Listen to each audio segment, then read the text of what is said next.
مالک بن عوف نے سوچا تھا کہ حوازن اپنی عورتوں اور بچوں کو اپنے ساتھ دے کر زیادہ غیرت مندی اور بے جگری سے لڑیں گے، مگر اب یہ صورت پیدا ہو گئی کہ دوریت مالک بن عوف کو برا بھلا کہہ رہا تھا کہ اس کے منع کرنے کے باوجود مالک عورتوں کو ساتھ لے آیا تھا۔ ان کے لیے اب اپنے اہل و عیال اور مویشیوں کو مسلمانوں سے بچانا محال دکھائی دے رہا تھا۔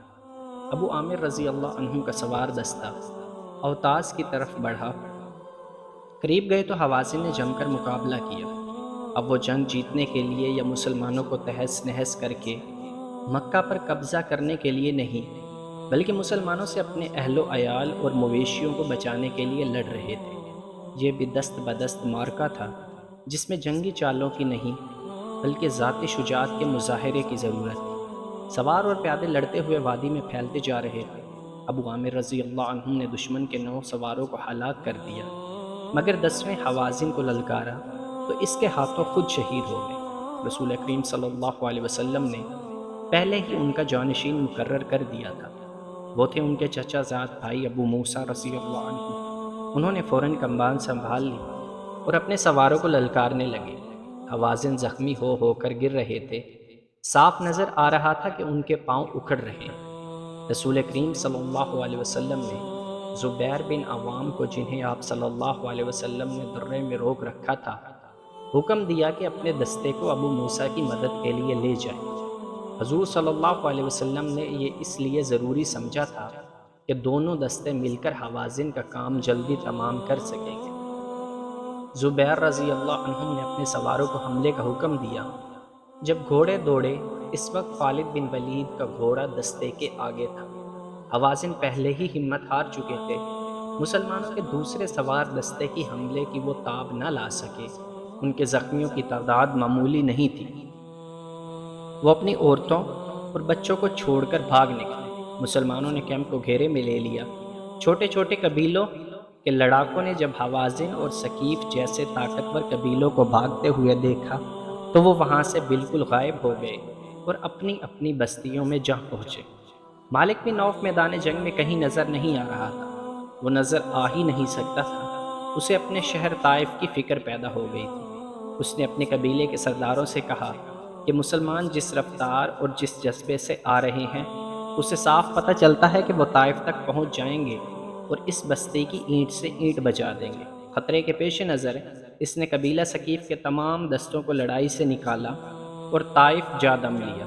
پیچھے حنین کی وادی میں کیفیت یہ تھی کہ حوازن کی عورتیں اور بچے چیخو پکار کر رہے تھے۔ تمام وسیع و عریض وادی مجاہدین اسلام کی تحویل میں تھی۔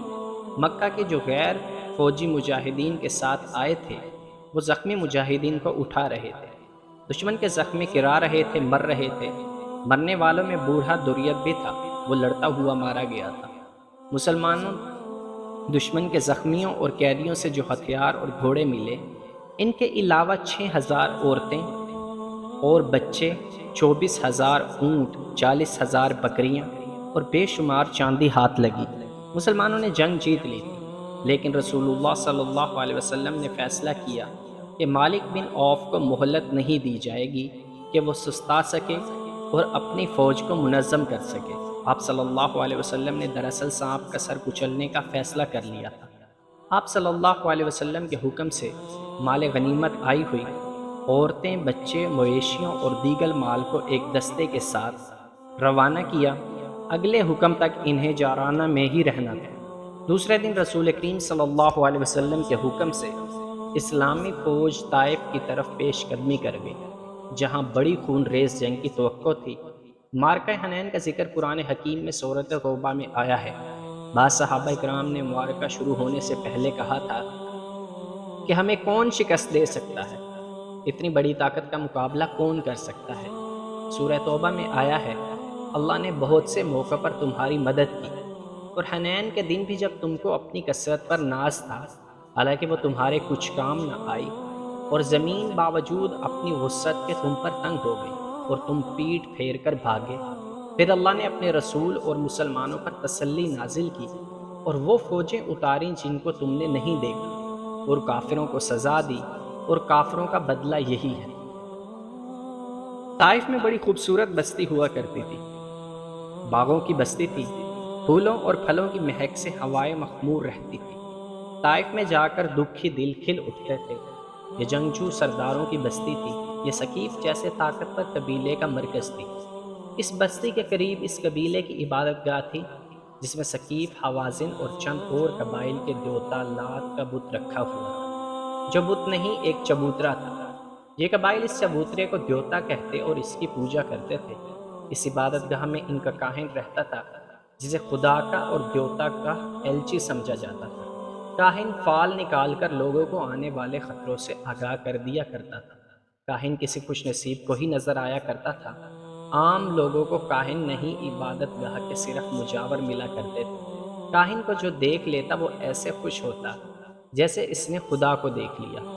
طائف کیونکہ ان کے دیوتا کا مسکن تھا، اس لیے یہ قبائل کا مقدس مقام تھا۔ ایک ہی مہینہ پہلے طائف میں جشن کا سماں تھا۔ یہاں کے سردار اعلیٰ مالک بن عوف نے اپنے قبیلے جیسے ایک طاقتور قبیلے حوازن اور کچھ اور قبیلے کے سرداروں کو بہت بڑی ضیافت میں مدعو کیا تھا۔ علاقے کی چنی ہوئی خوبصورت ناچنے اور گانے والیاں بلائی گئی تھیں۔ ان کے رقص نے تماشائیوں پر وجد طاری کر دیا تھا۔ اس رات شراب کے مٹکے خالی ہو رہے تھے۔ اس رات اہل ثقیف اور اہل حوازن نے عہد کیا تھا کہ وہ مکہ پر اچانک حملہ کر کے رسول کریم صلی اللہ علیہ وسلم اور مکہ کے تمام مسلمانوں کو ہمیشہ کے لیے ختم کر دیں گے۔ ان قبائل کے ایک ضعیف العمر سردار ترید نے کہا تھا، اٹھو اور لات کے نام پر حلف اٹھاؤ کہ ہم محمد اور اس کے تمام پیروکاروں کو، جنہوں نے مکہ کے تمام بت توڑ ڈالے ہیں، ختم کر کے اپنی عورتوں کو منہ دکھائیں گے۔ مالک بن عوف، جس کی عمر ابھی 30 سال تھی، جوش سے پھٹا جا رہا تھا۔ اس نے کہا تھا کہ قبائل کا متحدہ لشکر مکہ میں مسلمانوں کو بے خبری میں جا دبوچے گا۔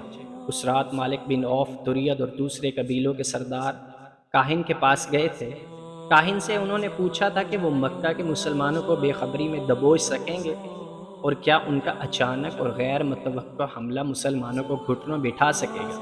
کاہن نے انہیں یقین دلایا تھا کہ دیوتا لات نے انہیں آشیرواد دے دی ہے۔ کاہن نے بڑے وثوق سے کہا تھا، مسلمانوں کو اس وقت پتہ چلے گا جب تمہاری تلواریں انہیں کاٹ رہی ہوں گی۔ اب ایک ہی ماہ بعد طائف کا حسن اداس تھا، بستی کے ماحول پر خوف و ہراس طاری تھا۔ اپنے دیوتا لات کی آشیرواد سے اور کاہن کی یقین دہانی سے ثقیف، حوازن اور دیگر قبائل کا جو لشکر مکہ پر حملہ کرنے گیا تھا، وہ مکہ سے دور حنین کے مقام پر مسلمانوں کے ہاتھ پٹ کر اور تتر بتر ہو کر واپس آ رہا تھا۔ بھاگ کے آنے والوں میں پیش پیش اس متحدہ لشکر کا سالار اعلیٰ جواں سال اور جوشیلا سردار مالک بن عوف تھا۔ وہ سب سے پہلے اسی لیے طائف پہنچا تھا کہ شہر کے دفاع کو مضبوط بنا سکے۔ مسلمان رسول کریم صلی اللہ علیہ وسلم کی قیادت میں طائف کی طرف بڑھے آ رہے تھے۔ طائف کے لوگوں، طائف کی گلیوں میں گھبرائی گھبرائی سی آوازیں اٹھ رہی تھیں، مسلمان آ رہے ہیں، شہر کا محاصرہ ہوگا، تیار ہو جاؤ، اناج اور کھجوریں اکٹھی کر لو، پانی جمع کر لو۔ سب سے زیادہ گھبراہٹ مالک بن عوف پر طاری تھی۔ اسے طائف ہاتھ سے جاتا نظر آ رہا تھا۔ اسے شکست اور پسپائی کی چوٹ تو پڑی ہی تھی، سب سے بڑی چوٹ اس پر یہ پڑی کہ وہ جب شہر میں داخل ہوا تو عورتوں نے اس کی بہادری اور فتح کے گیت گانے کی بجائے اسے نفرت کی نگاہوں سے دیکھا تھا، اور اس کے لشکریوں کو بعض عورتوں نے طعنے بھی دیے تھے، بیویاں اور بیٹیاں کہاں ہیں جنہیں تم ساتھ لے گئے تھے؟ عورتیں لشکریوں سے طنزیہ لہجے میں پوچھ رہی تھی، بچے بھی مسلمانوں کو دے آئے ہو؟ یہ بھی ایک طعنہ تھا جو عورتیں انہیں دے رہی تھیں۔ مالک بن عوف نے اپنے سامنے اپنے نائب سالاروں اور کمانڈروں کو بٹھا رکھا تھا اور انہیں بڑی تیز تیز بولتے ہوئے کہہ رہا تھا کہ دوسرے قبیلوں کو بھی شہر میں لے آؤ، مسلمان آ رہے ہیں۔ مالک بن عوف نے ذرا سا بھی آرام نہ کیا۔ آتے ہی طائف کا دفاع مضبوط کرنے میں لگ گیا۔ اس کے نائب کمانڈر اور قاصد پسپا ہو کر آنے والوں کو اکٹھا کرنے میں لگے ہوئے تھے۔ آدھی رات تک وہ تھک کر چور ہو چکا تھا۔ اس نے اپنی سب سے زیادہ حسین اور چہیتی بیوی کو اپنے پاس بلایا۔ وہ آ گئی۔